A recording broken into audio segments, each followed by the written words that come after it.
Fat Beats, we started about 12 years ago as a small, again, another tiny store in the East Village. And it basically started, Joe Abajian, who's the owner of the company and is still, really active in driving the creative forces behind the company.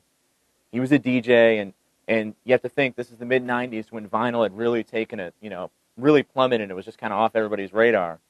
No one really cared, so it was really hard as a DJ to find the records that people were looking for. Stuff like Gangstar and Brand Nubian, a lot of these records. So Joe really saw a hole in the market and opened a store where he was just selling like cool hip hop stuff. It was, this is right when the Jiggy era started, and he made a conscious decision like, no, I want to carry, the cool, like real hip hop stuff. And really, not to toot our own horn, but this was really the genesis of the independent scene. This is really, the raucous era. It all kind of started through Fat Beats, selling these like real hip hop records. Basically led to, guys flying in from France and Sweden to come by and buy, you know, I need to get 60 copies of this and 50 copies of this because they couldn't find their records in their own country. So they would come by and buy, thousands of dollars worth of records to bring home and sell at their stores. So from there, Joe really took the opportunity. He said, you know what? All right, the store thing is cool, but we need to open a distribution company. People want these records outside of New York. And it just kind of slowly evolved. We went from having, a store to several stores, L.A., Amsterdam, to opening a distribution company. And, throughout this, as we've seen the artists that we've worked with over time, as I mentioned before, Eminem and G Unit, seeing that we're really working with a lot of talented artists, we said, you know what, we need to start our own label, so we can make sure that we can do even more for these guys. And our first release was Atmosphere, God Loves Ugly, which was a huge record for us and a huge record on the indie scene.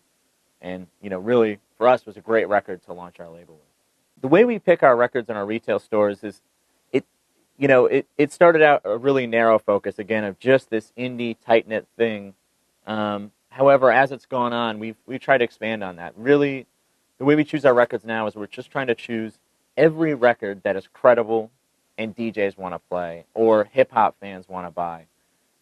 I think that's one of the things, I'm pretty opinionated, owning my own store and running the Fat Beat stores. I think that's really one of the biggest problems with retailers is that a lot of times at smaller stores, people only stock records based on their taste. And I think that's, especially in these times, is the worst way to do things because it's like, you're not buying all the records. So, if it's credible, if it's something that's got, some sort of push behind it, chances are at least one person's going to want to buy it. And I think, diversity is really the key in these days because otherwise, why should they come to your store? Why shouldn't they just go online and download it? Why shouldn't they go to Amazon or, fatbeats.com or, undergroundhiphop.com and just order the records online? It's about diversity and having a great selection of products. So we really emphasize on stocking every hip-hop record that's out there incredible. Our retail stores, one of the things that has been our prime directive since I got involved at least, right after September 11th, is really just focusing on enhancing the customer experience. Our stores, because we're just so narrowly focused on hip-hop, we have a staff that they know what's going on. They know, almost every record in the store they should know, if not know about.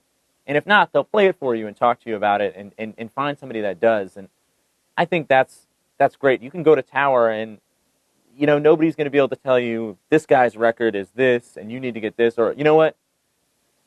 If you want that record, I'll sell it to you, but you actually should check this out. You might like this better. Or if you like that guy, you need to have this.